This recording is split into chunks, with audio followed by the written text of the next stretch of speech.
Hi everyone, this is Jim. I wanted to show you a couple of games this week and see if we can learn from some of the mistakes in the games. This first game is actually the game I played in the previous video, so you can go back and watch it live if you're interested. It had kind of an interesting start. My opponent, I had the black pieces and I just took two corners as usual, a 4-4 and a 4-3. My opponent, instead of taking the other corner, approached right away. And so I ended up with all of the corners, I think, just about, yeah. And he approached this corner from the outside. So he approached both of my two corners from the outside, allowing me to keep both of them. And he allowed me to play into the empty third corner first and even get a 3-3 invasion. So very early on, I felt like I had some kind of advantage in this game, and he had to fight to overcome it, that advantage. And well, he did a pretty good job of fighting, but if we can see the pattern shaping up. And let's go on to the first critical mistake, I think. He invaded into my corner, but there wasn't room there. I don't think he had a way to really live in that corner. So that was kind of an interesting fight you can watch. But I think I won that fight, and so I really kept this corner. And so that's really, I should be winning at this stage with all of this space, because I have these three corners. Yeah, I have four corners and this side, which he can invade. The side is still open, but his only territory is this space in the middle, which doesn't amount to enough. It's not as much as the corners, even after he reduces me on the side. Yeah, so I'm winning here, and but this was my first mistake, and I think it's kind of an interesting one. When you have this loose connection here, you need to protect it. White is threatening to cut here and just capture those two stones. And there's two ways to protect. You can play here like I did, or you can play here with a hanging connection. And this, in this particular case, this is the move I should have played. And the reason is because it gives me some eye space. If he tries to attack here, I can capture that stone. Let's see, if he comes in this way, I can connect, and I'm threatening to take that stone. In any of these cases, I end up with one eye over here, and then by blocking here, I get a second eye. So that's the importance of the hanging connection, is it actually gives me two eyes and creates a living group here. Whereas the solid connection allowed my opponent, he played this move, to jump in right away, and this group of stones ended up in Seki. He's got four stones in here. If I just capture them, this is the bent 4 in the corner, which is not a living shape. He just needs to surround me on the outside, and it's a bad ko for me. So he eventually captures that group. But if I don't do anything, I just leave it there, then he can't expand and kill my group. He can surround me on the outside, but if he expands to try and kill it, then I can take his stones, and it won't be a bent 4, it'll be a bent 5 or some other shape, which is a living shape that I can create two eyes with. So that's why this is a Seki here. So let's go back to this critical moment. So the question remains, under what circumstances do you want to play a solid connection, and when do you want to play the hanging connection? Because I've seen strong players play both.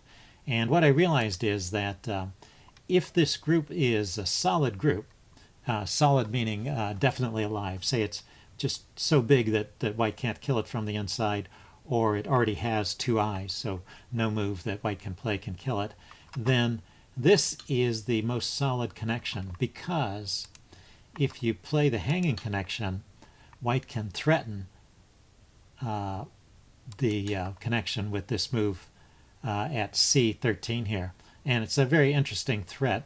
If you just ignore it, then he can come here, and when you capture that stone, there's a snapback, and it kills that whole side of the group. So in fact, when white plays here, you have to respond this way.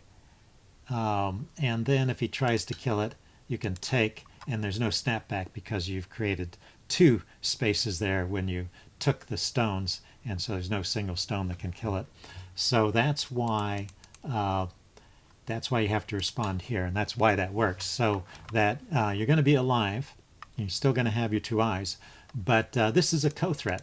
The point is that when white plays 2, you have to respond. So that makes it a pretty good co-threat, because otherwise he eats up this side and maybe the whole corner, depending on what the rest of it looks like.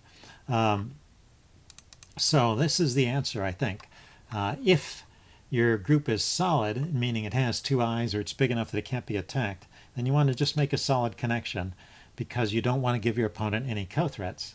You never know. But strong players, I mean, you don't know if there's going to be a co in the future in this game, but just in case, you don't want to be giving your opponent any co-threats. Whereas if it's a small space like this where you might need the eyes, and you play the hanging connection, and that gives you eye space as well as securing the connection. So that's what I think the answer is there. And the move that I should have played was this one. I needed the eye space here because my opponent managed to get a Seki in here after I just did the direct connection. So let's continue. Now, the attention from this game, I'm still, even with the Seki, I'm actually still ahead here because this corner doesn't count for anyone. That's all 0 points. This is white's area here. And then this is my area, this is my area, and this is my area. And then he can try and nibble away at it. But those three areas add up to more space than white has in the center. And we'll see that playing out. So I should still win this game. But in fact, I lose. And we're coming up to the critical point. What I didn't realize is that maybe I realized it, but I wasn't paying enough attention to it. This group here that is surrounding these stones is vulnerable to attack on the outside. There's not two definite eyes. So as the liberties get taken away from these stones, I have to make sure I have enough liberties left that I can win a capturing race against these stones. And it actually will take me 3 moves to capture these. If I play here right away, he'll take those 2. So I have to play here first, and I play here at L13, and then finally I can play at N13 and capture the whole group. So it takes me 3 moves, so I have to have 3 outside liberties at all times. And I missed that. I wasn't paying close enough attention to that fact. Let's see. So anyway, there's these fights going on over here. This is all okay. Right here, with this move 100, he's starting to take away liberties from this group. Now I'm still okay. I have 1, 2, 3 liberties on this one, and this can be connected here and here. So I'm still okay. I played here. He played 1 more move, and now I need to respond. He's taken away 1 too many liberties, and I'm in danger. I'm down to 1, 2. Well, there's 3 liberties counting this one, but this one is part of a false eye here, so it can fall. And the move I played here, I actually started to realize the danger here, and there was still time to play the correct move. So if you want to think about this as a kind of puzzle, how would you solve this capturing race problem? How can black still win and capture those stones?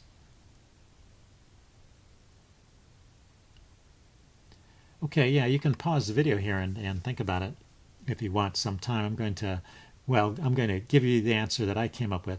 I think if I play the move J13 first. Okay, what does this do? It connects these stones so that I'm prepared. I'm now just 2 moves away from capturing. I play at L13 and at N13 I capture. So I'm 1 step closer to capturing those stones. And there's still 3 liberties on this group, and there's still 1, 2, 3 liberties on this group. And he can't play in at H13. That's the difference. In the game, I played here.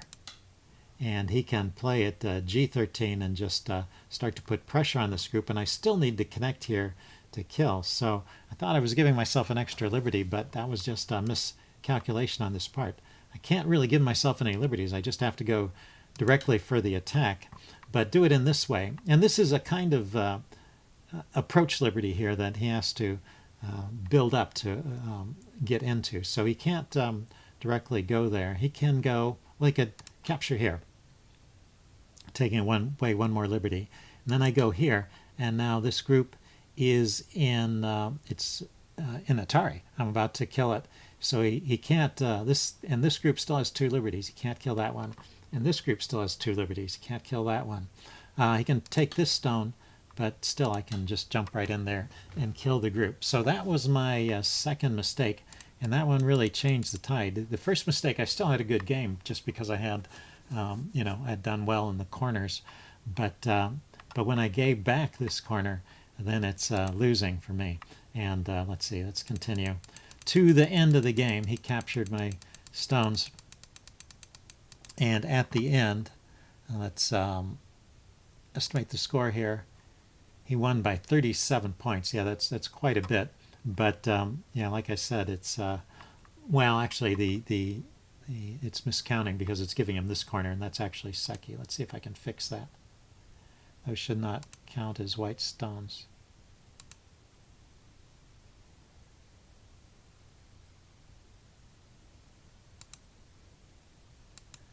Yeah, I don't know how I can get that to be an exact count. Let's see. If I can count this by hand. 1, 2, 3, 4, 5, 6, 7, 8, 9, 10, 11, 12, 13, 14, 15, 16. So it's giving him 16 points over here that he doesn't deserve. So it'd be about a 20-point game. And you know, I lost more than 20 points over here in the corner. So anyway, yeah, I had a win here, and I just lost it. Okay, that's it for that game. Let's go and take a look at a second game. This is a game I played recently, and it was a full-size game, a 19 by 19 game. Let's go back to the beginning. And it was a nice game. Unfortunately, I wasn't recording at the time, but let's go over it. My opponent had the black pieces, and I had the white pieces. And I went with, instead of going with another 4-4 point, I started, it's kind of what my opponent did in the other game. I decided to directly attack the corner. But I think I was a little more successful. I was able to get some shape in the corner here that I was happy with and then branch out. So I think that was a nice sequence. I don't know if that was a Joseki. I don't think that was a known, it was not a known pattern to me anyway. I was improvising as I approached. But if you look at this shape here, I'm open to the outside, so I'm not going to get killed. It would take a lot of stones to surround me, and I have time to break out to the center. So you can't kill me that way. And I'm also looking at this area to reduce underneath his stones, which are up kind of high. And maybe I can even make some eyes in here and live that way as well. And plus I can attack the corner further if he doesn't. Well, maybe that might be some in-game moves around here. Like that, there may be some cuts here or something. So anyway, I'm happy with this result so far. He builds he starts to take the side, and I jump in at the 3-3 point. I think this is good timing for the 3-3 point invasion.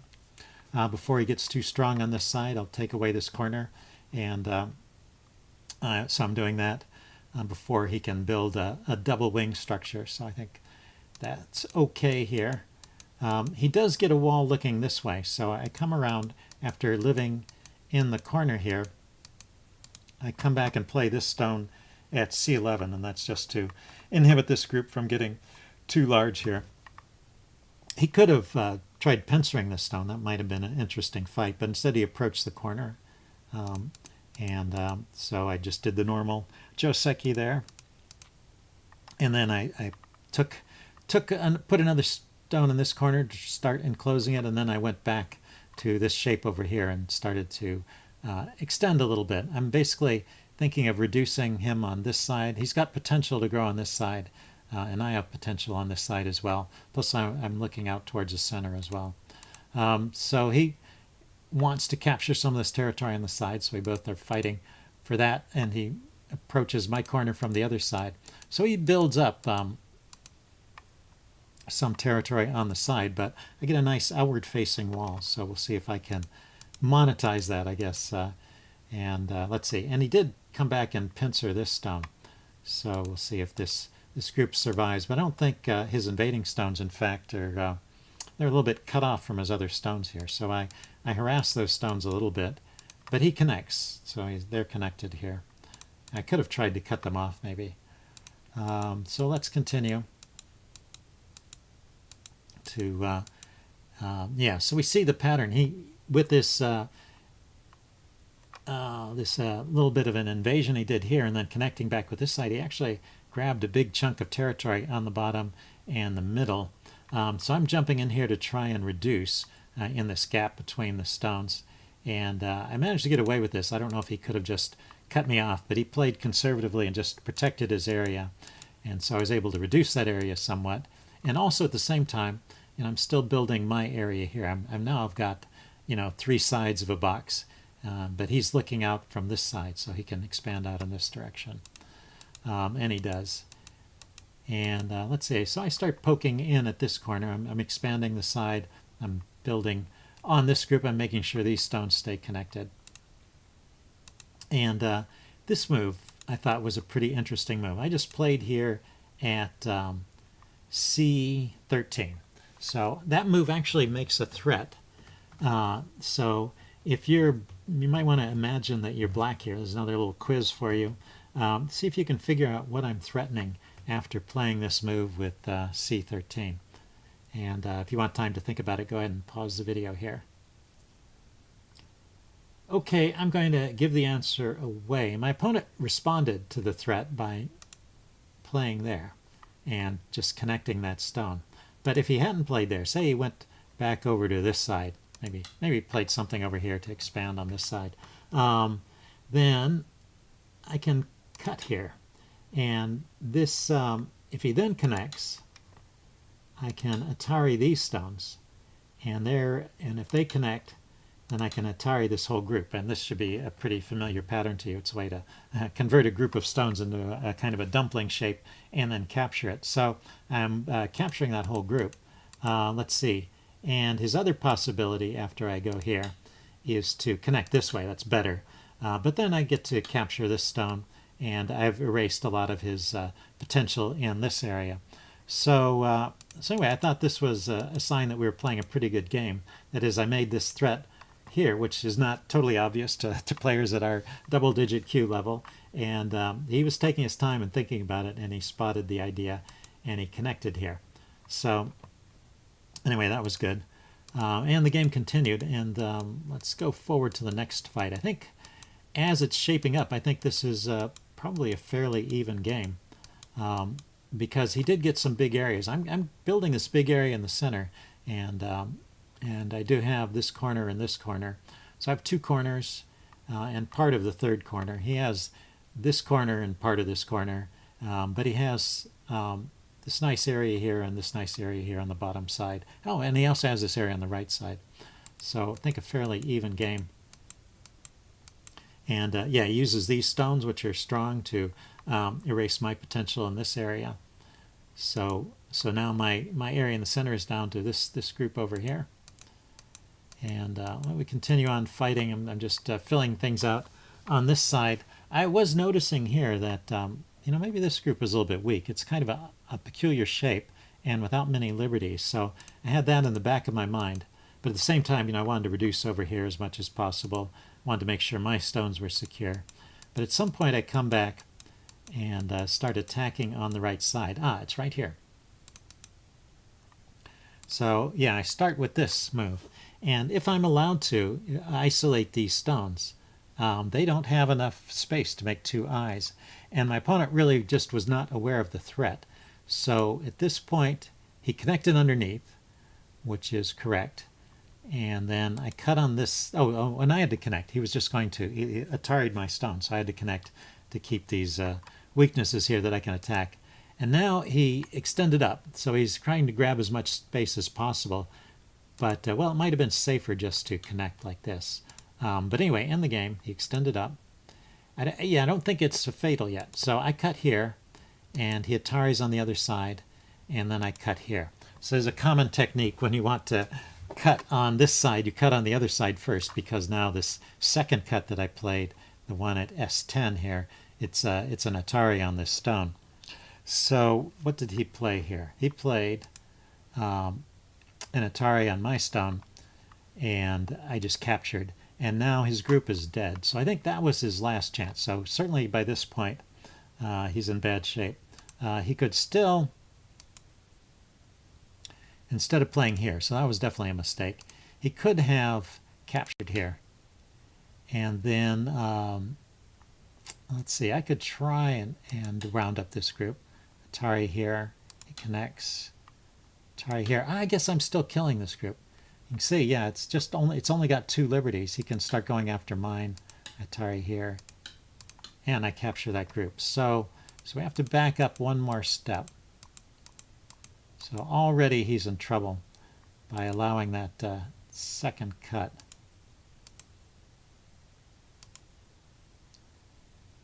Let's see, is there anything else he can do besides capturing my stone? No, I think that's it. Yeah. So, yeah, so that second cut is what does it.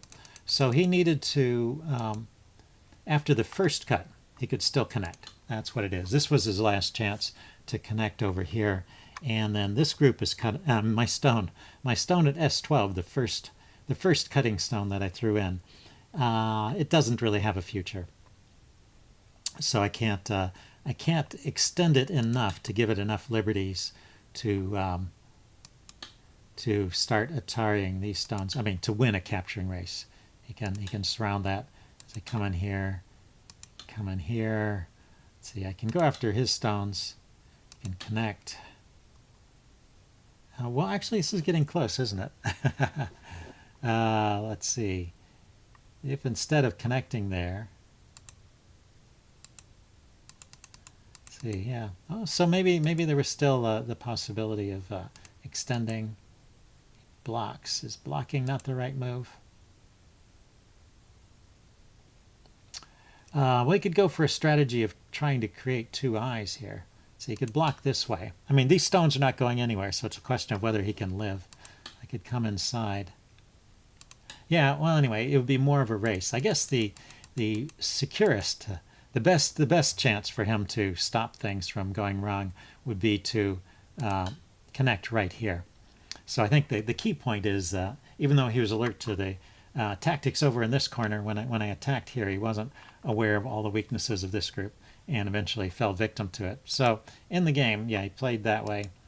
And I did this cut on either side and captured a stone. And now these stones are dead. And we just played on. About this point, he said, good game.